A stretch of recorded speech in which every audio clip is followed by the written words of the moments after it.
जो विद्यार्थी मित्रों एंथैल्पी नो कॉन्सेप्ट તમે ટેક્સ્ટબુકમાં શીખ્યા। एंथैल्पी विविध प्रकारनी बराबर આપણે થોડીક દહન એન્થાલ્પી, સર્જન એન્થાલ્પી, દ્રાવણની એન્થાલ્પી આવી કેટલીક એન્થાલ્પી પર ટેક્સ્ટબુકમાં ઉદાહરણ સાથે શીખ્યા અને એ ડેફિનેશન પણ જોઈ। હવે નીટમાં અને JEE થોડાક ડીપમાં જઈએ કે ઘણી વખત શું છે બુકના કોન્સેપ્ટ ક્લિયર કરવામાં થોડી ડિફિકલ્ટી છે કારણ કે કેટલીક વસ્તુઓ ત્યાં આપી હોતી નથી। થોડાક ડીપમાં જઈએ તો તમને ખ્યાલ આવશે કે ભાઈ ખરેખર ઉષ્માક્ષેપક ઉષ્મા શોષકમાં કેવા પ્રકારની એન્થાલ્પી હોય છે, કેવા પ્રકારની પ્રક્રિયા ઉષ્માક્ષેપક હોઈ શકે અને ઉષ્મા શોષક હોઈ શકે। થોડુંક ડિટેલ આપણે જ્ઞાન મેળવીએ।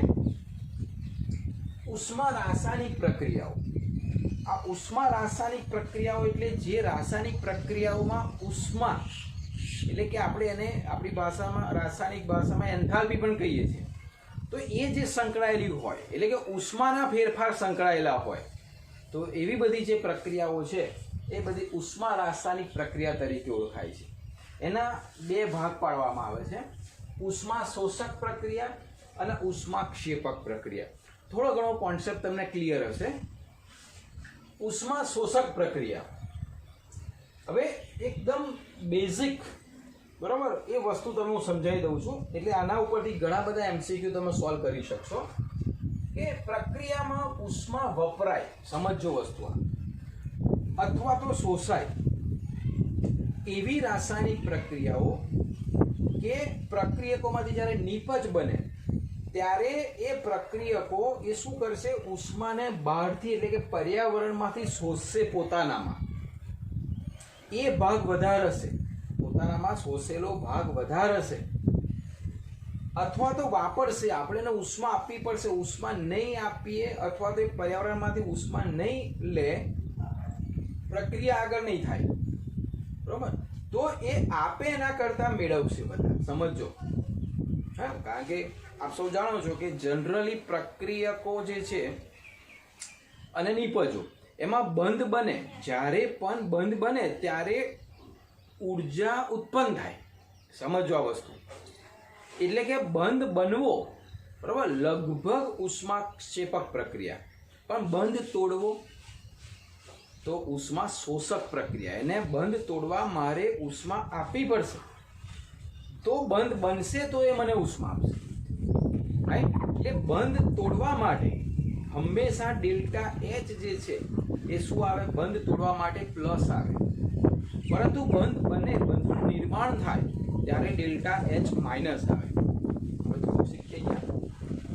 પ્રક્રિયામાં ઉષ્મા વપરાય એટલે કે ઉષ્માનું શોષણ થાય એ બધી જ પ્રક્રિયા ઉષ્મા શોષક પ્રક્રિયા, જેનો ડેલ્ટા H હંમેશા પોઝિટિવ હોય એટલે કે પ્લસ હોય, ધન આવે।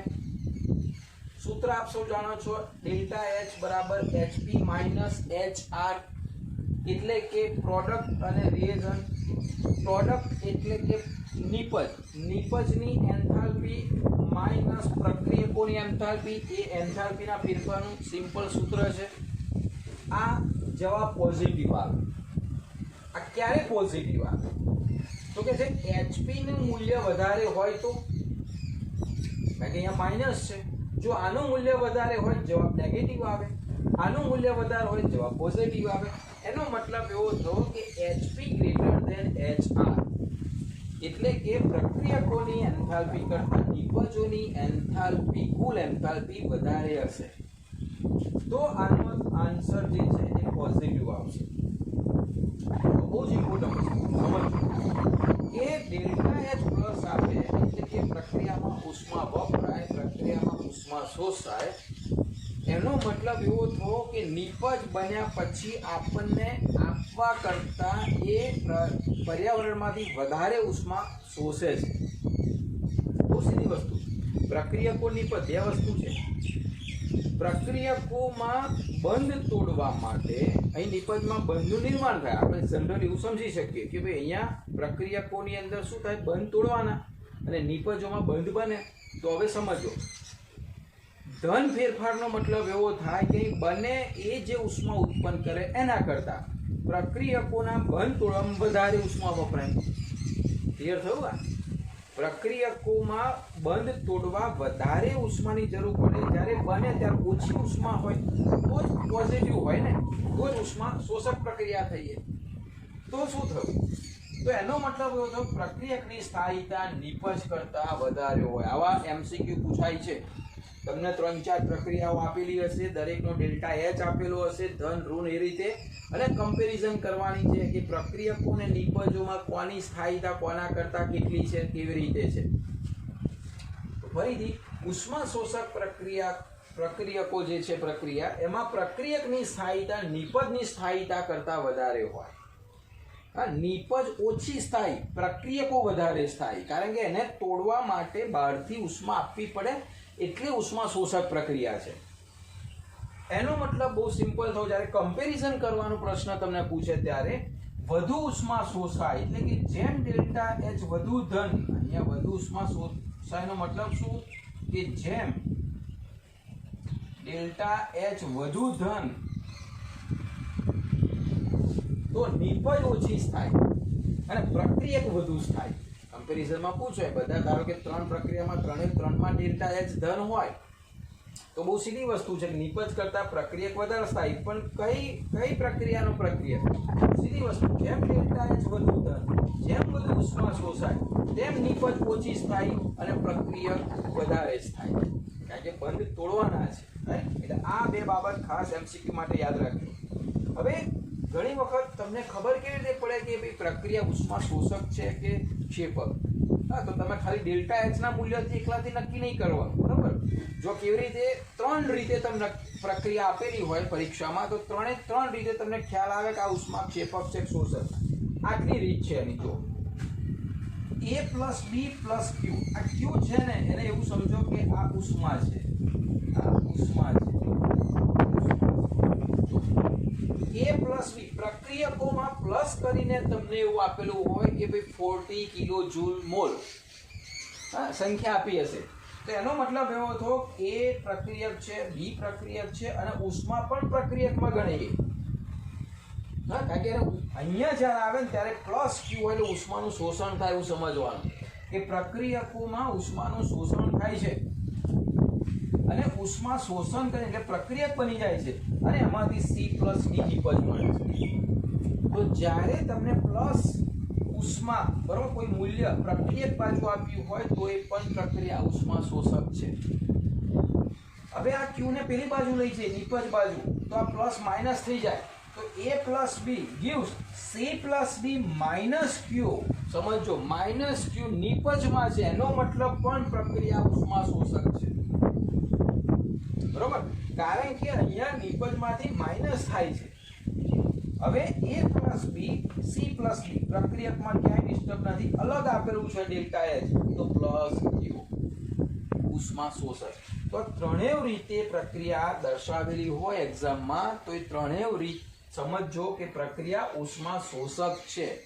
ઓળખ ખબર હોવી જોઈએ. ફરીથી Q એટલે કોઈ મૂલ્ય તમને પ્રક્રિયક બાજુ આપ્યું હોય પ્લસમાં, Q નિપજ બાજુ માઇનસ આપ્યું હોય, અથવા તો ડેલ્ટા એચ પ્લસ આપેલો હોય, આ તો તમને ખબર હશે જ, બરોબર?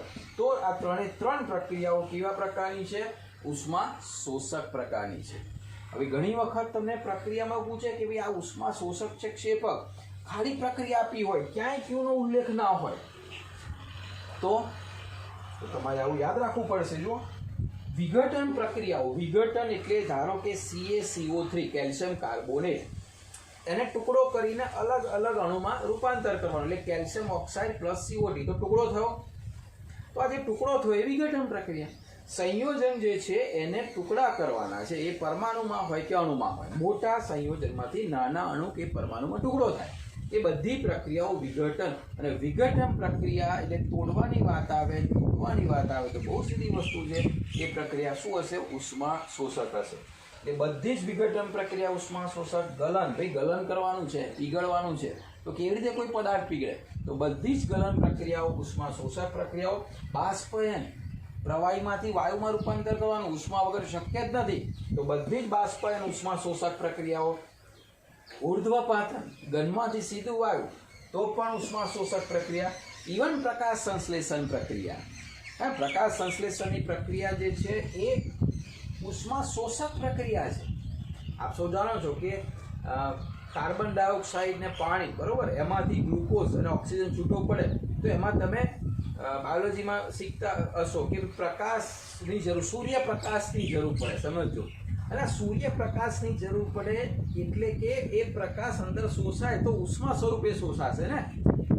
હા, તો તમને ખ્યાલ હશે કે જ્યાં સૂર્યપ્રકાશ વધારે મળતો હોય ને વ્યવસ્થિત પ્રમાણમાં, ત્યાં વનસ્પતિ વધારે ખીલી હોય. ફોરેનની અંદર તમે જુઓ કે સૂર્યપ્રકાશ ઓછો મળે છે ત્યાં વનસ્પતિ, જ્યાં બરફ વધારે પડતો હોય ત્યાં વનસ્પતિ બહુ ઓછી થાય છે. તો એ પણ પ્રક્રિયા શું થઈ? પ્રકાશ સંશ્લેષણની પ્રક્રિયા પણ ઉષ્મા શોષક થઈ. એટલે આ યાદ રાખજો ખાસ, બરાબર. અને આનો ગ્રાફ આપણે શીખી ગયા છે, ટેક્સ્ટ બુકમાં છે, એને વ્યવસ્થિત રીતે સમજાયેલો છે, એક વખત જોઈ લેજો. બિલકુલ જો એક ભાગ આવડશે બીજો કમ્પ્લીટલી એનાથી વિરુદ્ધ છે. એટલે આ નહીં સમજાવું તો તમને ખ્યાલ આવી જશે, બરાબર. અહીંથી તમને ખ્યાલ આવી જશે. ઉષ્મા ક્ષેપક, અહીંયા ઉષ્મા વપરાય અથવા શોષાય, તો અહીંયા મુક્ત થાય અથવા આપે. પ્રક્રિયા જ્યારે સમગ્ર પ્રક્રિયા પૂરી થાય ત્યારે અંતે આપણને ઉષ્મા આપે. હા, યાદ રાખજો, બરાબર. તો આ બધી પ્રક્રિયા શું થઈ ગઈ? ઉષ્મા ક્ષેપક પ્રક્રિયા થઈ ગઈ. ઉષ્મા મુક્ત થાય એટલે તમે જનરલી છે ને કેવી રીતે ખબર પડે કે ભાઈ આ ઉષ્મા શોષક પ્રક્રિયા છે કે ઉષ્મા ક્ષેપક પ્રક્રિયા? તો સ્કૂલ ખુલે ત્યારે લેબોરેટરીમાં તમે ઘણી પ્રક્રિયાઓ કરશો. તો એક ટેસ્ટ ટ્યુબ લેવા, ટેસ્ટ ટ્યુબમાં ધારો કે કેટલીક પ્રક્રિયાઓ હશે. તટસ્થીકરણ પ્રક્રિયા, ધારો કે HCl લેવાનો અને HClમાં NaOH દ્રાવણ લેવાનું અને NaOH HClમાં જેવો તમે નાખશો, બરાબર. હવે તમે સીધી વસ્તુ, તમે ટેસ્ટ ટ્યુબ પહેલાં શરૂઆતમાં લેશો ને તો ઠંડી હશે. હવે અંદર તમે NaOH લો કે HCl લો, બરાબર, ગમે તે એક લઈને બેઝ કે એસિડ લઈને ઉપરથી એસિડ કે બેઝ નાખવાનો. તો એસિડ બેઝ જ્યારે ભેગા થશે, આપણે શીખીશું, તો તટસ્થીકરણ થશે અને એ ઉષ્મા ક્ષેપક પ્રક્રિયા અંદરથી ઉષ્મા આપણને બહાર આપશે. પછી તમે ટેસ્ટ ટ્યુબ પકડશો ને તો ગરમ હશે. તો કે ભાઈ આ ગરમ કેમ થઈ ગઈ? આપણે તો જ્યારે પકડી ત્યારે તો ઠંડી હતી, હવે આ ગરમ કેમ થઈ ગઈ? તો કે એને આપણને ઉષ્મા આપી બહાર, એને પર્યાવરણમાં ઉષ્મા આપી. હવે પ્રણાલીની ઉષ્મા ક્યાં જશે? પર્યાવરણમાં જશે. એટલે તમે એને ટચ કરશો તો તમે ગરમ લાગશે, દઝાશો. તો ભાઈ આ કઈ પ્રક્રિયા થઈ? ઉષ્મા ક્ષેપક, એને આપણને આપી. હવે કેટલીક પ્રક્રિયાઓ છે, જેમ કે NH4Cl લેશો તમે અને એમાં પાણી લેશો, બરાબર, અને એને તમે અડશો તો ઠંડી લાગશે. તમે પહેલાં ટેસ્ટ ટ્યુબ પકડશો તો સામાન્ય તાપમાને હશે, પછી જેમ પકડશો એમ તમને એવું લાગશે કે અંદર બરફનું પાણી છે, ઠંડુ લાગશે. તો આ પ્રક્રિયા કઈ થઈ? ઉષ્મા શોષક. ઉષ્માનું એને શોષણ કર્યું પોતાની અંદર, એટલે ઠંડી લાગશે ટેસ્ટ ટ્યુબ. બહુ સિમ્પલ ઉદાહરણ તમને આપું તો આ તો ઘરગથ્થુ ઇલાજ તમે ઘણી વખત કરતા હશો, મૂવીમાં પણ બતાડે છે. તાવ આવે છે ને, તાવ ત્યારે બહુ જ ટેમ્પરેચર હોય અને સામાન્ય રીતે ઓછું ના થતું હોય તો મીઠાના પોતા મૂકે છે. તમે જોયું હશે કે ઠંડુ પાણી લે, પછી અંદર મીઠું ઓગાળે, પછી એક રૂમાલ ટુવાલ લે નાનો, અને રૂમાલને પછી અંદર બોળે, પછી એને નિતારે, પછી અહીંયા કપાળ ઉપર મીઠાના પોતા મૂકે. કેમ ભાઈ? બહુ સિમ્પલ, ઉષ્મા શોષક પ્રક્રિયા. જો કેવી રીતે મીઠાને તમે ઘરે પણ પ્રયોગ કરજો. સાદું પાણી લેજો, બરાબર, વાટકીમાં સાદું પાણી લઈને, જો થર્મોમીટર હોય તો બેસ્ટ, ના હોય તો હાથની આંગળી બોળજો અને ટેમ્પરેચર જોજો, અથવા તો 2 વાટકી અલગ અલગ લેજો, બરાબર, અથવા 2 ગ્લાસ લેજો.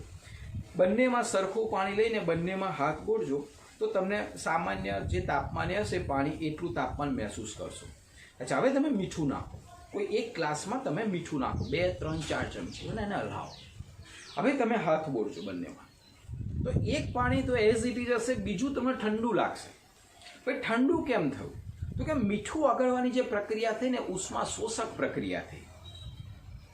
ઉષ્મા શોષક પ્રક્રિયા થઈ એટલે પર્યાવરણમાંથી એને ઉષ્મા મેળવી, એને તો ઉષ્મા જોઈએ છે.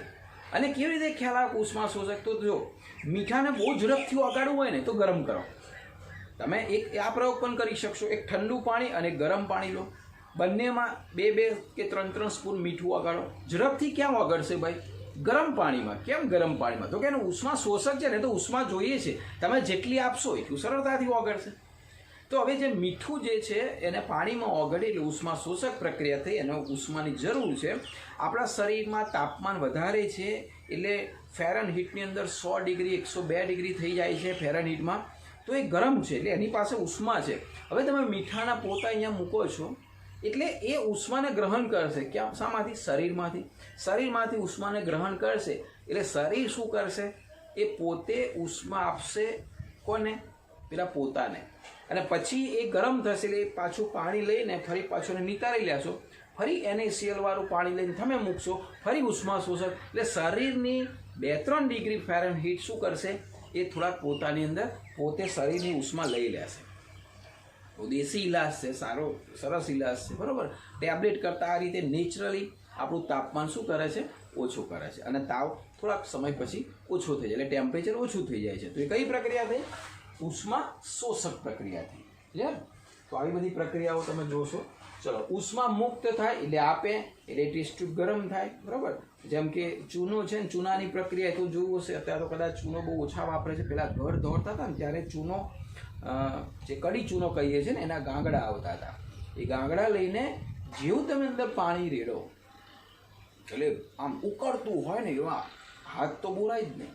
સામાન્ય માટલું હોય તો તૂટી જાય, એટલી બધી ઉષ્મા પેદા થાય. મને લાગે કે ઉકળે છે. ચૂનાના ગાંગડા ઉપર પાણી રેડજો, આમ ઉકળતું એવું લાગશે. આ કઈ પ્રક્રિયા છે?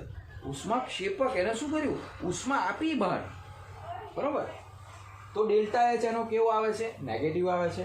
Delta H is equal two HP minus HR, negative. આનાથી બિલકુલ વિરુદ્ધ. તો HP અહીંયા લેસ દેન HR આવશે.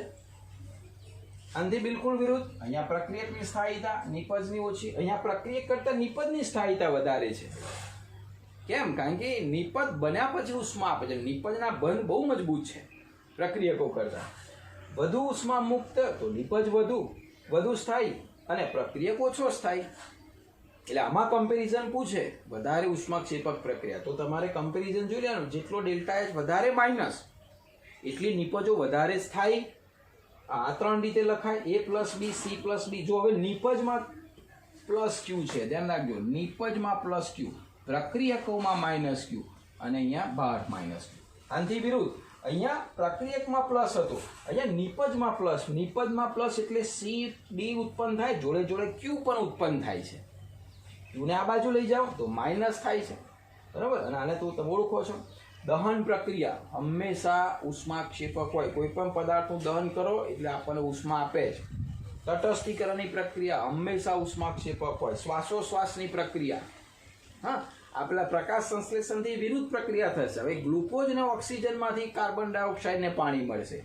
તો આ જો ઉષ્મા શોષક હોય તો આ ઉષ્માક્ષેપક હોય, બરાબર. એ શ્વાસોશ્વાસની પ્રક્રિયા તમે જુઓ ગરમ હોય છે ને, આપણે તમે જુઓ તો બોડીનું ટેમ્પરેચર હોય છે અને અહીંયા તમે જુઓ તો ગરમ હવા આવતી હોય છે, બરાબર. એટલે શ્વાસોશ્વાસની પ્રક્રિયા મોટા ભાગની સર્જન પ્રક્રિયા, કેટલીક નથી, પણ જ્યારે સર્જન થતું હોય ત્યારે આપણને ઉષ્મા આપતી હોય છે. તો આ જે મેઇન હતું એ ઉષ્મા શોષક અને ઉષ્મા ક્ષેપક પ્રક્રિયા હતી. હવે આપણે વિવિધ પ્રકારની એન્થાલ્પી જે બુકમાં નથી આપી એ આપણે શીખીએ.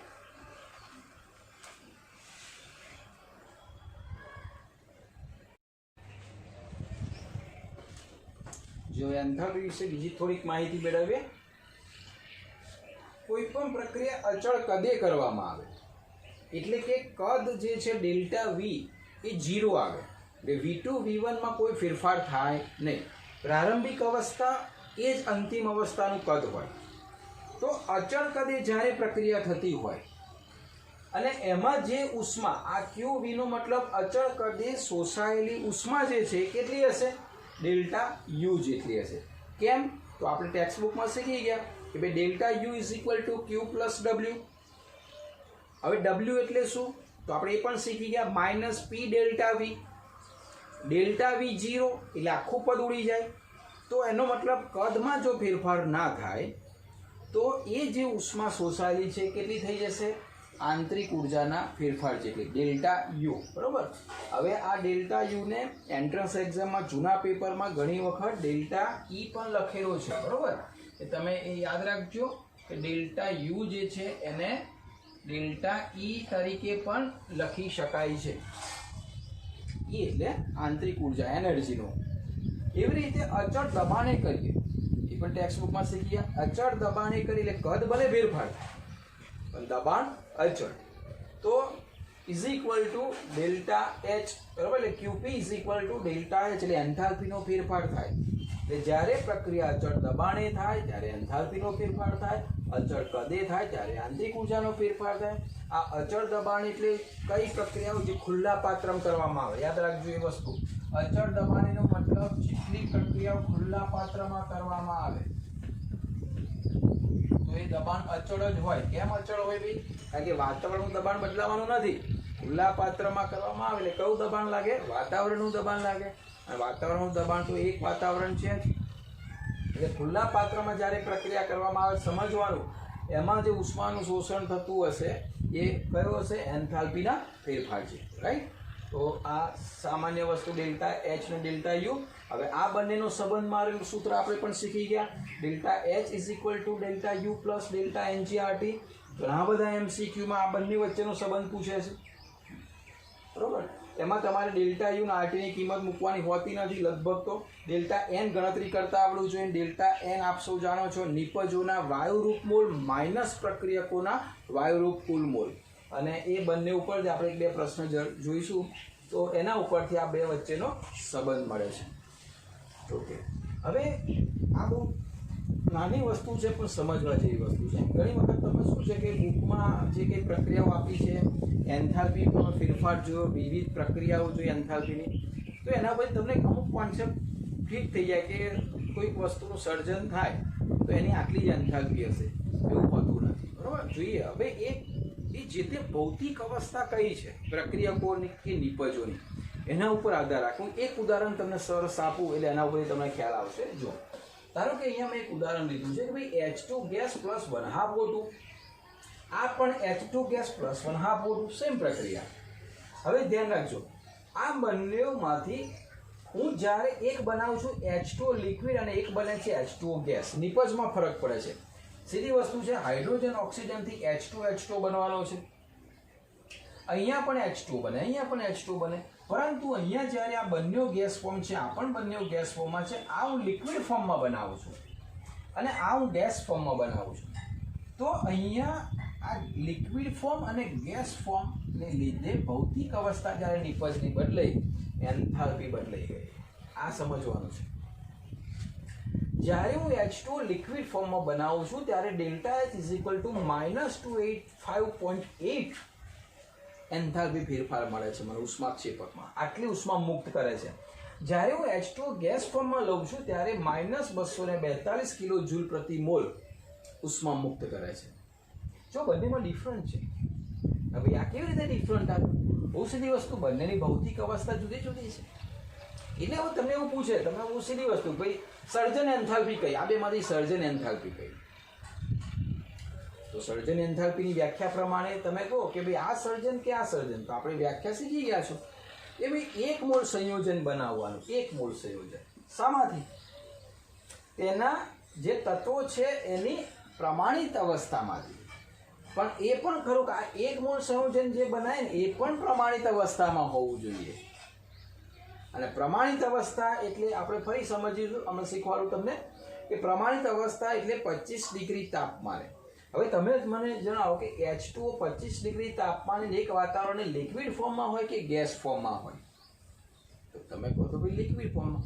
જો ગેસ ફોર્મમાં હોય તો પછી પાણીનું ટીપું પણ આ ભારતમાં ના મળે, કારણ કે 25 ડિગ્રી તાપમાન તો એવરેજ હોય છે, બધું બાષ્પીભવન થઈ જાય ગેસ ફોર્મમાં હોય તો.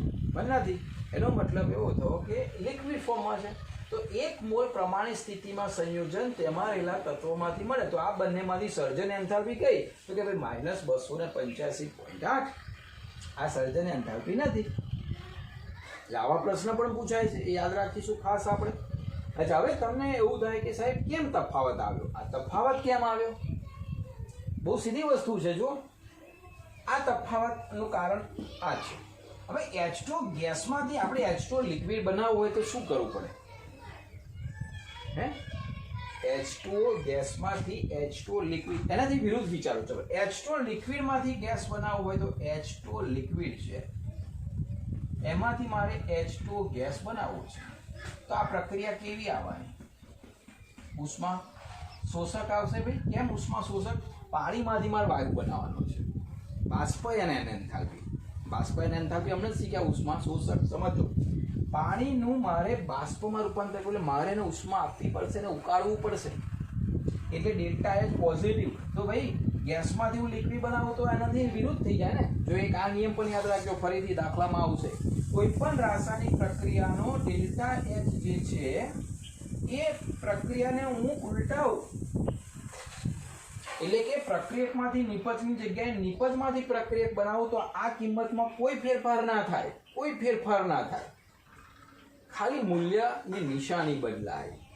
આમ પ્લસ છે તો શું થઈ જાય? માઇનસ થઈ જાય. હા, એટલે આ બંને વસ્તુ યાદ રાખીશું આપણે કે ભાઈ H2O ગેસમાંથી H2O લિક્વિડ, જો H2O લિક્વિડમાંથી ગેસ બનાવું તો ઉષ્મા શોષકે, તો તમને ખબર છે.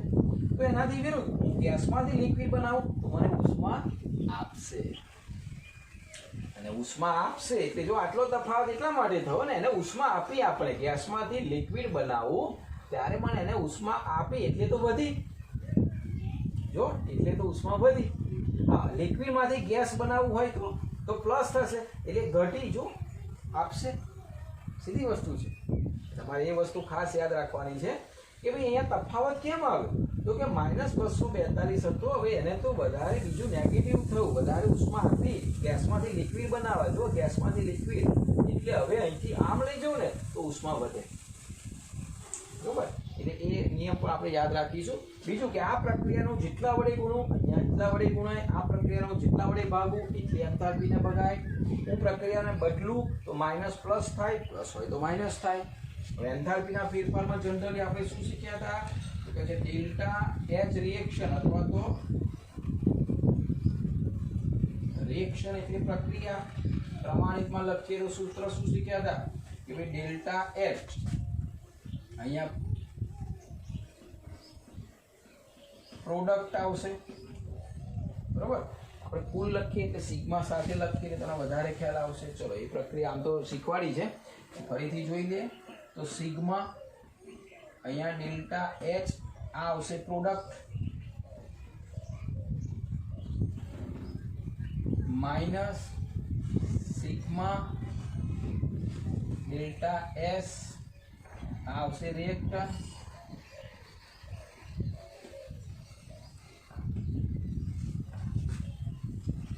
આપણે શોર્ટ ફોર્મમાં HR અને HP લખીએ છીએ, બરોબર. અને અહીંયા ડેલ્ટા RH લખીએ છીએ.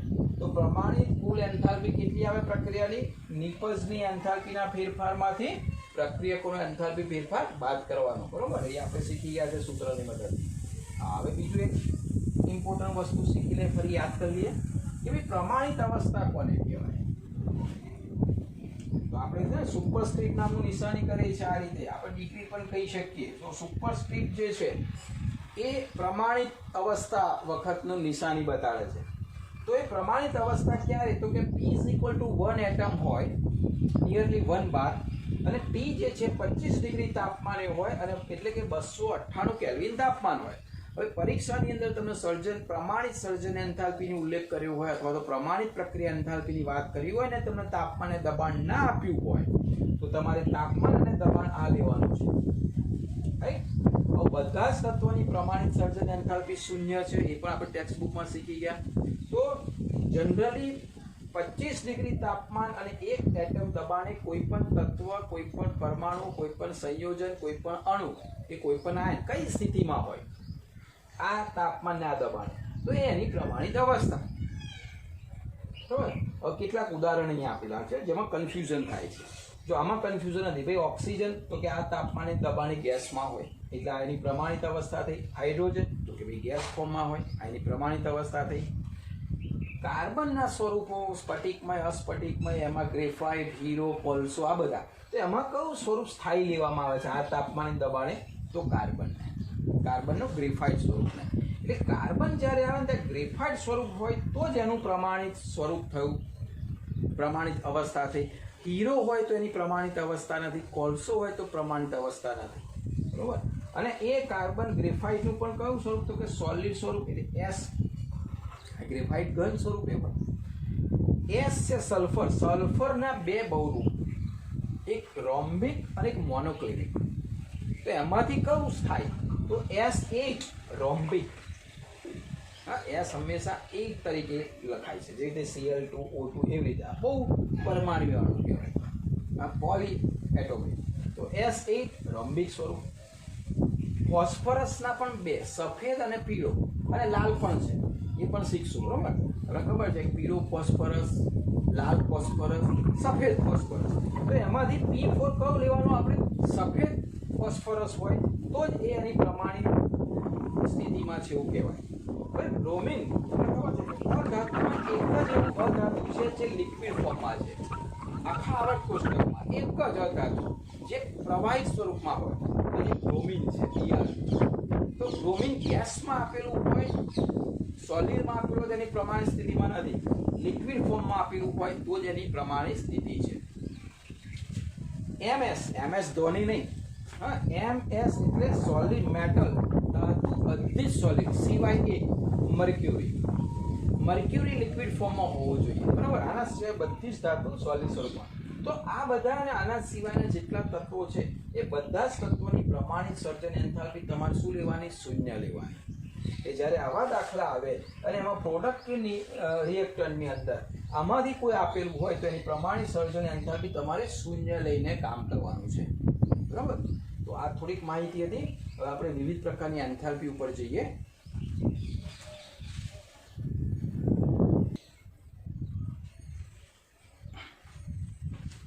જો આપણે વિવિધ પ્રકારની એન્થાલ્પીમાં દહન એન્થાલ્પી, એને દહન ઉષ્મા પણ કહીએ છીએ. Delta CH superscript C combustion એટલે સળગાવવું, દહન કરવું, એનો C લીધેલો છે. એની જનરલી વ્યાખ્યા આવી છે, 1 મોલ પદાર્થ સંપૂર્ણ દહન કોની હાજરીમાં કરવું પડે? ઓક્સિજનની હાજરીમાં, વધુ ઓક્સિજનની હાજરીમાં, અને જે ઉષ્મા ઉત્પન્ન થવાની છે અહીંયા તો, કારણ કે દહન છે એટલે ઉષ્મા ક્ષેપક પ્રક્રિયા, એટલે ઉષ્મા જે ઉત્પન્ન થાય એને કહેવાય combustion enthalpy, delta CH degree. Clear? એક ઉદાહરણ અહીંયા આપેલું છે કે C graphite plus O2 CO2, C hero plus O2 CO2, આ ત્રણેય સ્વરૂપમાં છે. અચ્છા, આપણે અહીંયા ગેસ સ્વરૂપ છે એવું અહીંયા માની લઈએ, આ પણ ગેસ સ્વરૂપ છે, આ બંને સોલિડ સ્વરૂપ છે. હવે બે પ્રક્રિયાઓ મેં આપેલી છે, બંનેનો એન્થાલ્પી ફેરફાર જુઓ છો, જુદો જુદો છે. કેમ જુદો? પ્રોડક્ટ તો એક જ સરખી મળે છે, અહીંયા પણ બંને એક સરખા છે, પરંતુ અહીંયા સરખા છે પણ સ્વરૂપ જુદા જુદા છે. આ હીરો છે અને એક ગ્રેફાઇટ છે. બરાબર, તો ગ્રેફાઇટ અને હીરો જે છે એના લીધે અહીંયા મૂલ્ય બદલાઈ જાય છે. ભલે બહુ નથી તફાવત, પણ મૂલ્ય બદલાઈ જાય છે. તમને એક પ્રશ્ન પૂછું, વ્યાખ્યા પ્રમાણે ડેલ્ટા CH ડેલ્ટા FH, આ પણ ડેલ્ટા CH અને ડેલ્ટા FH. તમારે ટીક કરવાની છે, ખરું અને ખોટું. ડેફિનેશન સમજી લો, 1 મોલ પદાર્થનું સંપૂર્ણ દહન ઓક્સિજનની હાજરીમાં કરો ને જે ઉત્પન્ન થાય, બરોબર, એ દહન ઉષ્મા કહેવાય. પ્રમાણિત સ્વરૂપ જરૂરી નથી, દહન ઉષ્મામાં પ્રમાણિત સ્વરૂપ હોવું જરૂરી નથી, સર્જન ઉષ્મામાં પ્રમાણિત સ્વરૂપ હોવું જરૂરી છે. સર્જન ઉષ્માની વ્યાખ્યા ટેક્સ્ટબુકમાં બહુ સરસ રીતે સમજાવેલી છે ઉદાહરણ સાથે. તો તમારે મને કહેવાનું છે આ પ્રક્રિયા માટે આ ડેલ્ટા H છે એ દહન એન્થાલ્પી કહી શકાય, સર્જન એન્થાલ્પી કહી શકાય કે નહીં? ખરું અને ખોટું કરવાનું છે. અહીંયા આ જે એન્થાલ્પી છે આ પ્રક્રિયાની, આ એન્થાલ્પી દહન એન્થાલ્પી કહેવાય કે નહીં? સર્જન એન્થાલ્પી કહેવાય કે નહીં? બરાબર, તો તમારે ટીક કરવાની છે. ઓકે, દહન ઉષ્માનું બહુ જ ઇમ્પોર્ટન્ટ વસ્તુ, આ ઘણી વખત પૂછી શકાય. CV કેલરીફિક મૂલ્ય અથવા કેલરીફિક મૂલ્ય કહેવામાં આવે છે. કેલરીફિક મૂલ્ય એટલે કેલરી, આપ સૌ જાણો છો કે ઉષ્માનો એકમ છે, આપણે SI એકમ તરીકે જૂલ લઈએ છીએ, પણ કેલરી પણ વપરાય છે. તો એનું નામ કેલરીફિક મૂલ્ય પાડવામાં આવેલું છે. આ કેલરીફિક મૂલ્ય શું છે? તો તમને કદાચ ખ્યાલ હશે કે ભાઈ જે ઇન્ડસ્ટ્રી છે એમાં અલગ અલગ બળતણો બધા વપરાતા હોય. આપણે ત્યાં પણ તમને ખ્યાલ હશે તો બહુ વર્ષો પહેલાં લાકડાનું દહન થતું હતું અને રસોઈ બનતી હતી. એટલે ચૂલો બનાવે અને ચૂલામાં લાકડા સળગાવે, બરાબર, અને પછી લાકડા સળગાવીને ફૂંકો માર કરે અને લાકડા સળગે અને પછી એના ઉપરથી ખોરાક રંધાતો હતો, શેકાતો હતો, તરાતો હતો. સમય ગયો, ટેકનોલોજી આવી, એટલે ચૂલોમાં જે પ્રદૂષણ થતું હતું અને ધુમાડા થતા હતા અને અગાસી બધી કાળી થઈ જતી હતી, પતરાનું બધું, એની જગ્યાએ થોડુંક ટેકનોલોજી આવી, સ્ટવ આવ્યા. સ્ટવમાં વાપરવામાં આવ્યું કેરોસીન. હા, કદાચ તમારામાંથી ઘણા બધાએ નહીં જોયું, પ્રાઇમસ સ્ટવ આવતો હતો, પ્રાઇમસ. આમ રોજ સવારે એક પિન આવે, એ પિનમાં આમ પપ્પા મમ્મીને ખબર હશે, એ પિનમાંથી કેરોસીન જ્યાંથી નીકળતું હોય ત્યાંથી એને કચરો ભરાઈ ગયો દૂર કરવાનો અને પંપથી પ્રેશર કરવાનું. એટલે પ્રેશરને લીધે કેરોસીન જે છે ને એ પેલી ટ્યુબ દ્વારા ઉપર જાય અને પછી એને સળગાવવાનું. અવાજ બહુ કરે, પ્રાઇમસ સ્ટવ. પછી અશોકા સ્ટવ આવ્યા, એટલે એમાં હવે આવું બધું નીકળી ગયું, હવા પૂરવાનું. દિવેટો જે રીતે ખડી હોય ને એ દિવેટોથી કેશાકર્ષણ દ્વારા કેરોસીન ઉપર જાય અને પછી એ સળગે અને એના ઉપરથી કામ ચાલે. કેરોસીન પૂરું થયું, પહેલાં લાકડા હતા, પછી કેરોસીન. ઘણા છાણા પણ વાપરતા, હા, જે ખેતરમાં ને એ બધે રહેતા હોય એ છાણા, ગાયો ભેંસ હોય તો છાણા થાવે, એટલે એનું જે ગોબર હોય ને એ ગોબરને સૂકવીને પછી લગાડે ને એમાંથી પણ ઉષ્મા ઉત્પન્ન થાય. પછી આગળ જતાં હવે ગેસ આવ્યા, એલપીજી ગેસ આવે, સીએનજી ગેસ આવ્યા. હવે આગળ ખબર નહીં કઈ ટેકનોલોજી આવે છે, બરાબર. તો આ જો બધા બળતણો અલગ અલગ બદલાતા ગયા. એવી રીતે ઇન્ડસ્ટ્રીની અંદર પણ ઘણી ઇન્ડસ્ટ્રીમાં ખનિજ કોલસો વપરાય, ઘણીમાં બળતણો ઉજણ તેલ વપરાય, ઘણીમાં એલપીજી વપરાય ને બધી જાતની પદ્ધતિઓ વપરાય. તો આ બધા બળતણો જે વાપરતા ગયા, જેમ જેમ ટેકનોલોજી વધતી ગઈ એમ બળતણમાં રિસર્ચ થતું ગયું, તો એનું કેલરીક મૂલ્ય આવ્યું. એટલે કેલરીક મૂલ્ય શું, કયું બળતણ સારું અને સસ્તું પડે. તો 1 ગ્રામ પદાર્થ એટલે કે બળતણ, પેટ્રોલ, ડીઝલ, કેરોસીન, બરાબર, LPG gas, CNG gas, methane, બધા 1 ગ્રામ પદાર્થ કોઈ પણ હોય એનું સંપૂર્ણ દહન કરવાનું. એ દહન ઉષ્મા જ છે. સંપૂર્ણ દહન કરવામાં આવે ત્યારે ઉદ્ભવતી ઉષ્મા. પણ દહન એન્થાલ્પી કેમ ના કહેવાય? કારણ કે અહીંયા આપણે 1 મોલ વાત કરી છે. જો અહીંયા આપણે 1 ગ્રામ વાત કરી છે, આટલો આપ જમીનો ફરક થઈ ગયો. 1 મોલ એટલે એને આણ્વીય દળ જેટલું, 1 મોલ એટલે એને આણ્વીય દળ જેટલું વજન. અને 1 ગ્રામ કેલરીક મૂલ્ય 1 પ્રતિ ગ્રામ આવે છે. એ બહુ ખાસ યાદ રાખજો ને, એમસીક્યુ પૂછાય તો. કેલરીક મૂલ્ય 1 ગ્રામ પદાર્થનું દહન કરવાનું અને દહન એન્થાલ્પી 1 મોલ પદાર્થનું દહન કરવાનું. બંને ઉષ્માક્ષેપક પ્રક્રિયા, બંને ઉષ્મા આપે. તો એ ઉદ્ભવતી ઉષ્માને શું કહેવાય? એનું કેલરીક મૂલ્ય. એટલે કેલરીક મૂલ્યનું સૂત્ર શું થયું? તો ભાઈ કમ્બશન એન્થાલ્પી જે છે એ આણ્વીય દળ જેટલી હશે, તો એને આણ્વીય દળ વડે ભાગી નાખો એટલે જવાબ 1 ગ્રામ આવી ગયો. સીધી વસ્તુ છે ને. ધારો કે આની વાત કરો, ચલો ગ્રેફાઇટ છે, કાર્બન, હવે ઓક્સિજન છે, આની દહન કરીને ડેલ્ટા H આ બને. તો આમાંથી ધારો કે એવું માની લે કે આ કમ્બશન એન્થાલ્પી થઈ, તો આ તો 1 મોલ એટલે 12 ગ્રામ કાર્બનનું દહન કરવાનું. 12 ગ્રામ સમજો. આ ગ્રેફાઇટ એટલે કેટલા લીધા? 12 ગ્રામ લીધા. તો અહીંયા આ ડેલ્ટા CH જે છે 393.5 એને 12 વડે ભાગી નાખો. 12 વડે ભાગી નાખો એટલે એ કાર્બન ગ્રેફાઇટનું કેલરીફિક મૂલ્ય મળ્યું. યાદ છે ને? એ તમારે એ ગણિત નાખજો બંને, એનો પણ ખ્યાલ આવી જાય. તો કેલરીફિક મૂલ્ય શું? તો કે ભાઈ જે ડેલ્ટા H જે છે, જે કંઈ કમ્બશન એન્થાલ્પી, યાદ રાખજો, આ દહન ઉષ્માની વાત કરી છે. દહન એન્થાલ્પીને આણ્વીય દળ વડે ભાગી નાખો એટલે જે તે બળતણનું કેલરીફિક મૂલ્ય મળે. કેલરીફિક મૂલ્ય સૌથી ઊંચું અત્યારે ટોપ પર કોણ છે? હાઇડ્રોજન છે. હાઇડ્રોજનનું કેલરીફિક મૂલ્ય 150 કિલો જૂલ પ્રતિ ગ્રામ. 1 ગ્રામ ખાલી હાઇડ્રોજનનું જો દહન કરવામાં આવે તો 150 કિલો જૂલ જેટલી ઉષ્મા. સૌથી સારું અત્યારે દુનિયામાં. પરંતુ હાઇડ્રોજનનું બળતણ આપણે હાઇડ્રોજન પાર્ટ શીખીશું ત્યારે ડિટેલમાં શીખીશું કે ભાઈ કેમ શક્ય નથી. અત્યારના જે છે ને, જનરલી તમને એક્ઝામ્પલ આપું ખ્યાલ આવે, જે છાણા છે ને, એ છાણાનું કેલરીફિક મૂલ્ય 10 થી 12 કિલો જોયું. યાદ રાખજો, કમ્પેરિઝનમાં 10 થી 12 કિલો જોયું. એટલે એ 1 ગ્રામ દહન કરે તો 10 થી 12 કિલો જૂલ ઉત્પન્ન થાય. લાકડાનું 20ની આજુબાજુ છે. બ્યુટેન, પેટ્રોલ, પછી બ્યુટેન વાયુ વાપરે એટલે કે એલપીજી ગેસ, એ બધાનું 50-55 છે. 50-55 કિલો જૂલ પ્રતિ મોલ, બરાબર. ગ્રામ, સોરી, કારણ કે એનો એકમ કિલો જૂલ ગ્રામ ઇન્વર્સ છે. પણ હાઇડ્રોજનનું જુઓ પ્રતિ ગ્રામે 150, કેટલું બધું.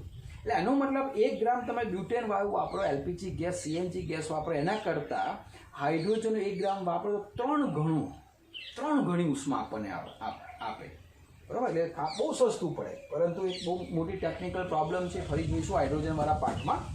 તો એનો એકમ છે, ઉપરનો એકમ છે કિલો જૂલ, અને આણ્વીય દળને વડે ભાગીશું એટલે કેલોરીફિક મૂલ્ય પ્રતિ ગ્રામે છે. હા, એટલે ગ્રામ ઇન્વર્સ કિલો જૂલ એનો એકમ છે.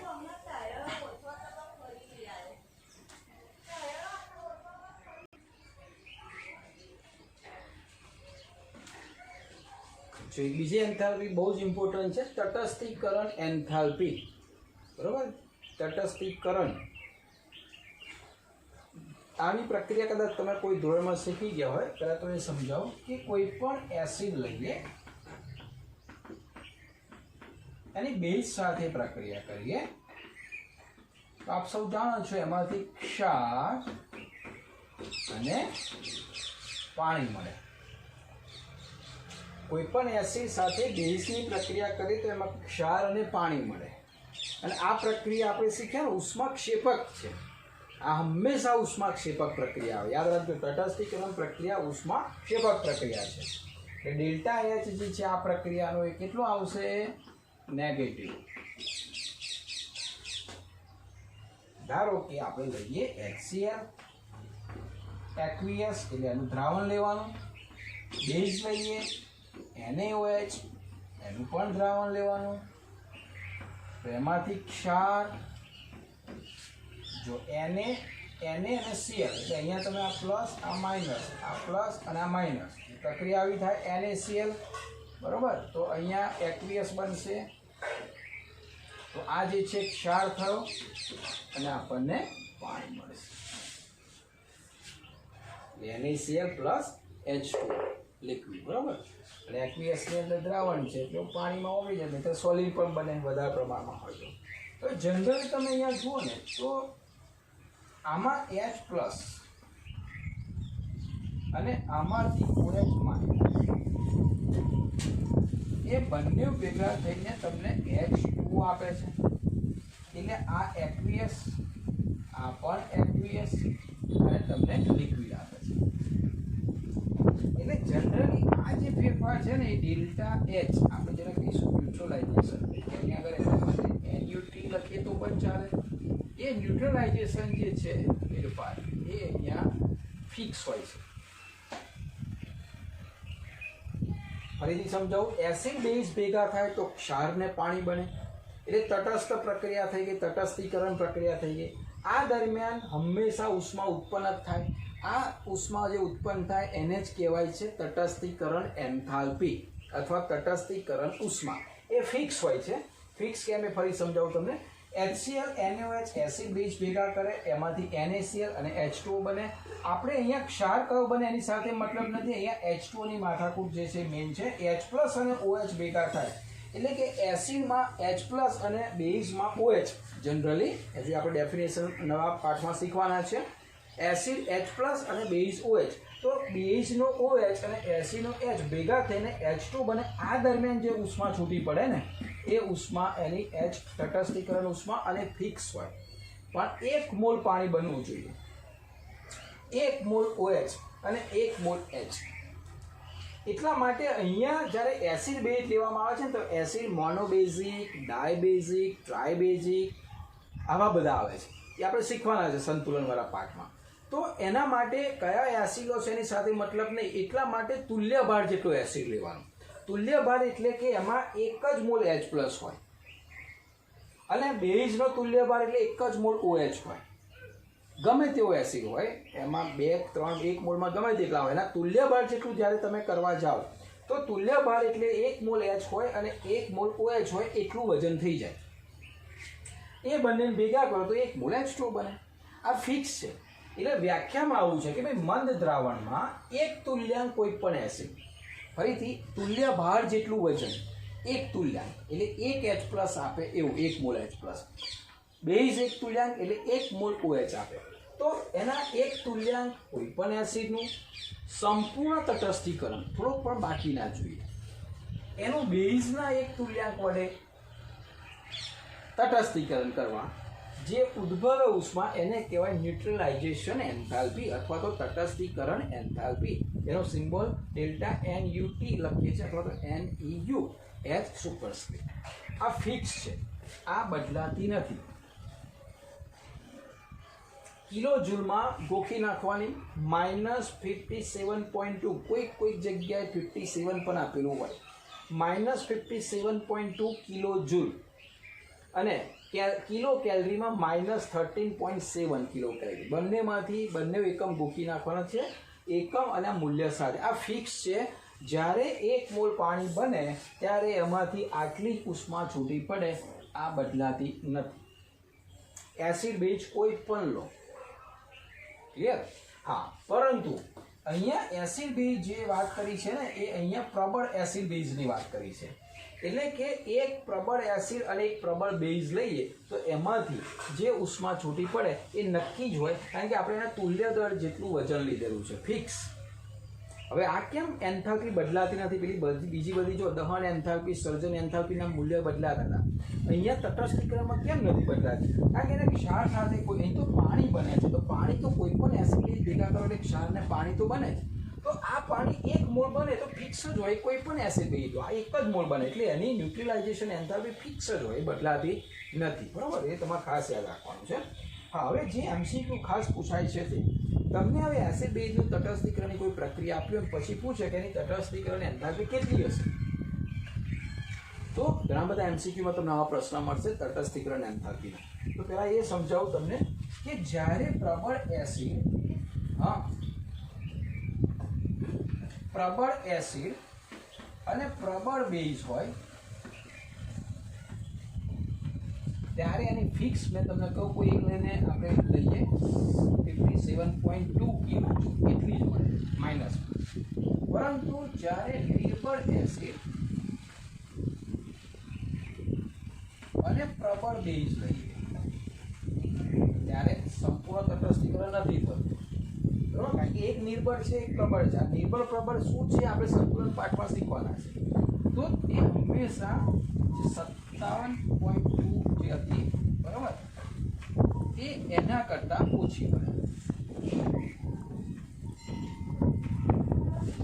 એવી રીતે અહીંયા પ્રબળ એસિડ લઈએ